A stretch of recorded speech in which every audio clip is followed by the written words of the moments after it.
Hi friends, स्वागत है आप सभी का आपका अपना चैनल एग्जाम फॉर्मेट पर। दोस्तों, जैसे ही कल दोपहर से ही हंगामा मचा हुआ था जीसीसी सीजीएल का क्षेत्रीय भाषा सिलेबस में बदलाव को लेके, जहां तक अभी तक जानकारी है कि भले नोटिफिकेशन फेक था, जीसीसी सीजीएल का जो वैकेंसी नोटिफिकेशन फेक था, लेकिन जहां तक अभी तक जानकारी है क्षेत्रीय भाषा में बदलाव किया गया है। अब क्या बदलाव हुआ है उसको भी हम लोग देख लिए कल के वीडियो में, और आप लोग के पास उसका पीडीएफ पहुंच ही चुका होगा।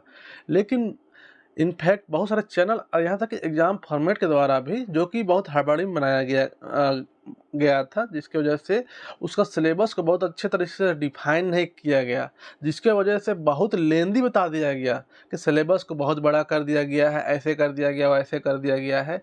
लेकिन रात में एक अच्छे से इसका विश्लेषण करने के बाद, विश्लेषण करना ज़रूरी है, क्योंकि आप लोग को बीच मझधार में एग्जाम फॉर्मेट छोड़ नहीं सकता है। तो जब इसका विश्लेषण किया गया अच्छे से, तो समझ में आया कि पहले से 1000 गुना आसान कर दिया है सिलेबस। देखिए, सिलेबस में तो नया चीज़ ऐड किया, उसको पढ़ना ही पड़ेगा दोस्त। लेकिन पहले का जो सिलेबस था और अभी का जो सिलेबस है, उसमें 1000 गुना समझिए कि आसान कर दिया गया है। अब कैसे आसान किया है उसको हम लोग देखते हैं। कल का बहुत सारे चैनल और एग्जाम फॉर्मेट में भी थोड़ा सा उसका एक्सप्लेनेशन सही नहीं दिखाया था, लेकिन आज आप लोग के लिए, अगर ये सिलेबस, जहाँ तक पता किया गया है कि सिलेबस ये 100% चेंज हो चुका है और नोटिफिकेशन में जल्द देखने को मिलेगा ही। तो चेंज हुआ है तो आप लोग के दिल में तो बहुत सारा कौतूहल का विषय बना हुआ है, ऊहापोह का विषय बना हुआ है कि सिलेबस चेंज हो गया तो आप कैसे तैयारी करेंगे, हिंदी का क्या सिलेबस है, नागपुरी क्या है, इतना बड़ा विस्तार जेपीएससी सिलेबस कर दिया गया है।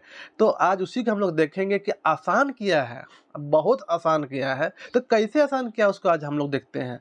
सबसे पहली बात करते हैं हम लोग यहाँ पे सिलेबस का ही। तो यहाँ पे आप देख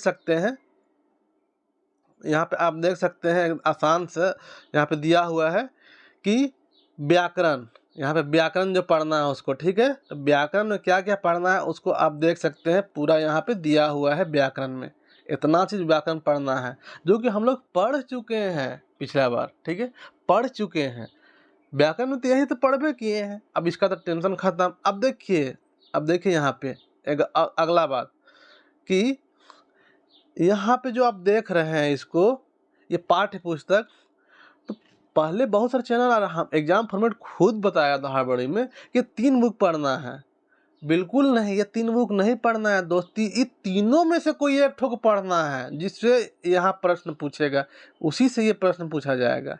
तीनों में से कोई एक को फॉलो करना है। कौन सा बुक फॉलो करना है उसको बताया ना कि इसी को पढ़ना है। तीनों पढ़ना है वो जरूरी नहीं है, कोई एक बुक को फॉलो कर लीजिए, आपका ये कंप्लीट हो गया। इसका खेल कंप्लीट हो गया। तो हम लोग इसको फॉलो किए हैं, ठीक है, हम लोग इसको फॉलो किए हैं ना दोस्त, हम लोग इसको फॉलो किए हैं। मान लीजिए ये पढ़ने के लिए हम किसको फॉलो किए हैं, पॉइंट टू नागपुरी सदाने व्याकरण, उमेश नंद तिवारी और शकुंतला मिश्र, इसी को फॉलो करेंगे। ये तो हो चुका है, ये कंप्लीट।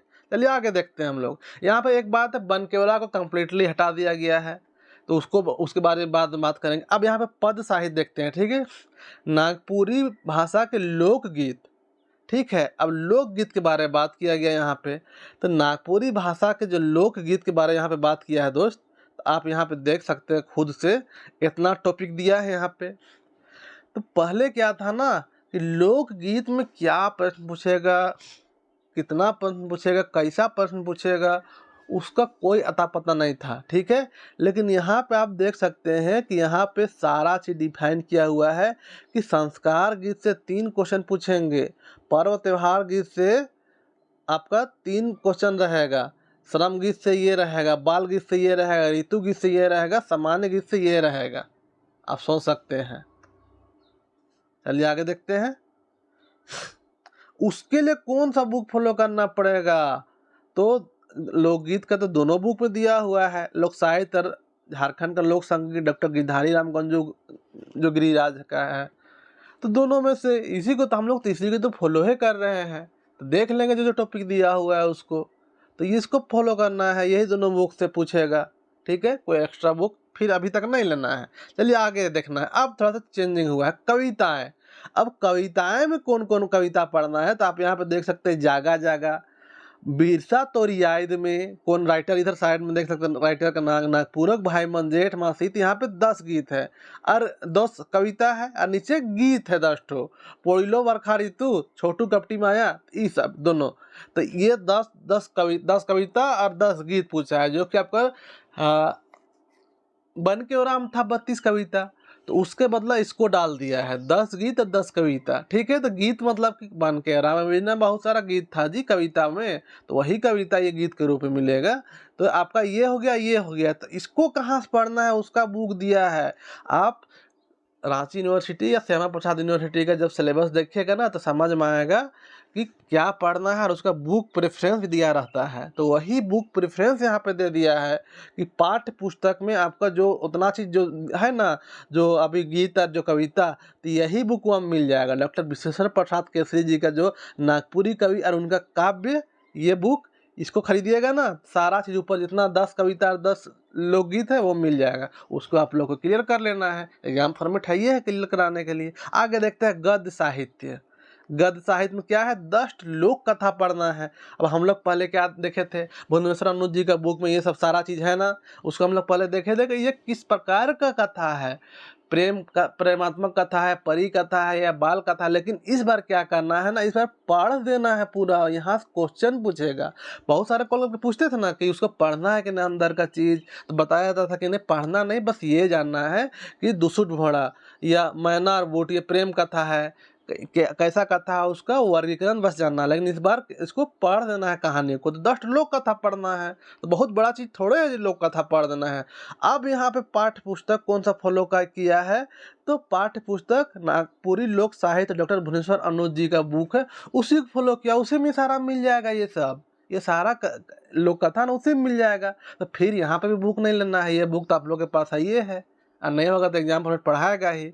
ठीक है, चलिए ये हो गया। आगे देखते हैं अब शिष्ट कथाएं। अब शिष्ट कथा है जो लिखा हुआ, देखिए लोक कथा जिसको मुंह जबानी जो दादा परिया चलते आ रहा है, शिष्ट कथा कोई लिखा है, किसी का दिमाग की उपज है। तो ये लिखा हुआ कथा है 8 ठो, और ये तो इसके लिए क्या करना है, इसके लिए 3 ठो बुक आपको लेना पड़ेगा, उसमें ये कथा मिलेगा, उसमें ये कथा मिलेगा। तो देखिए बुक तो भले लेना पड़ रहा है, ये थोड़ा सा तकलीफ की बात है, लेकिन यहाँ पर डायरेक्ट बता दिया है, कहीं कहाँ से पूछेंगे। और कथा कहानी ये सबको भरा दिया है, ज़्यादा कर दिया है, इसलिए बहुत ज़्यादा दिक्कत नहीं है। अब पहले यहाँ पे ऊपर चलते 1 सेकेंड, थोड़ा सा दिक्कत होगा आप लोगों को कि टाइम ले रहे हैं, लेकिन थोड़ा सा यहाँ समझाने के लिए क्या करिएगा।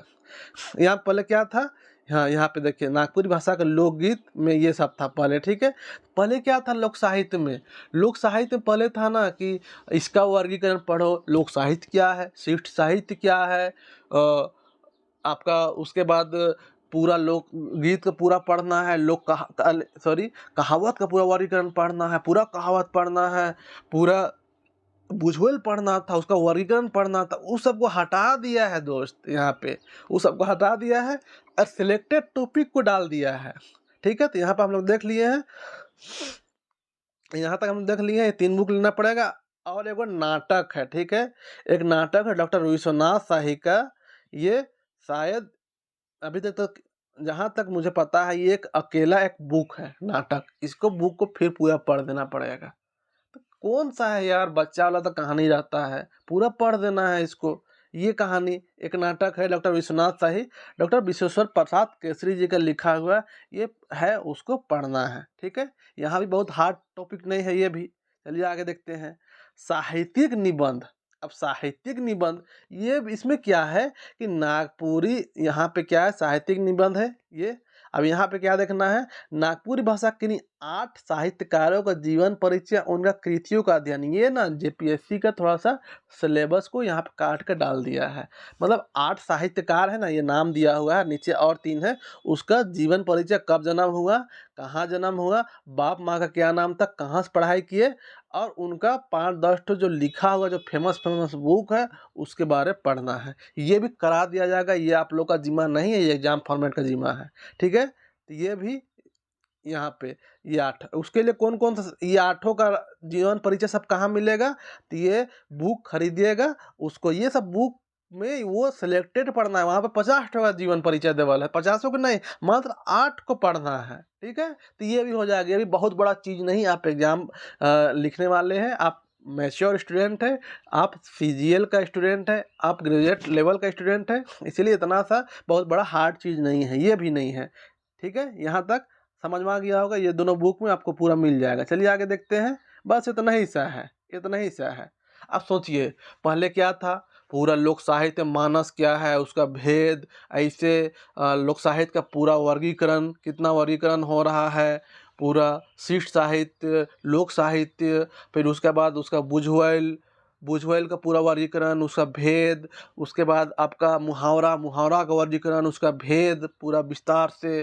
पहले और था लोकोक्ति, उसका भेद, पूरा लोकगीत का वर्गीकरण, उसका रस, उसका प्रकार, फलना ठगना, सारा चीज़ को सबका हटा दिया। बनकेवरा आप पढ़े थे, पूरा बनकेवरा का 32 कविता का हटा दिया। चलिए खैर वो पढ़ा हो गया था, वो क्लियर हो गया था, लेकिन क्या करिएगा, लेकिन हटा दिया, उसके बदले उसको डाल दिया। तो बहुत बड़ा चीज़ नहीं है, सिर्फ स्टोरी टाइप वाला चीज़ को, मैटर को ज़्यादा डाल दिया है। देखिए यहाँ पे जीवन परिचय ये करने नहीं सकिएगा जी, आराम से करने सकिएगा, थोड़ा सा एक्स्ट्रा मेहनत लगेगा, मैनेज हो जाएगा, एग्जाम फॉर्मेट है, कराएगा ही।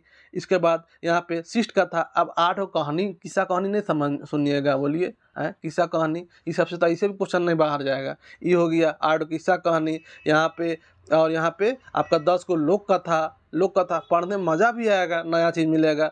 यहाँ पे फिर आपको 10 गीत है, गीत मतलब जो जैसे पनिहारिन, वो भी तो गीते हैं ना जी, बनकेवरा वाला पनिहारिन जिसको मधु मंसूरी जी लिखे, वो भी गीते हैं, तो वैसे ही गीत रहेगा ये सब। तो ये 10 गीत है, बहुत बड़ा चीज़ नहीं है।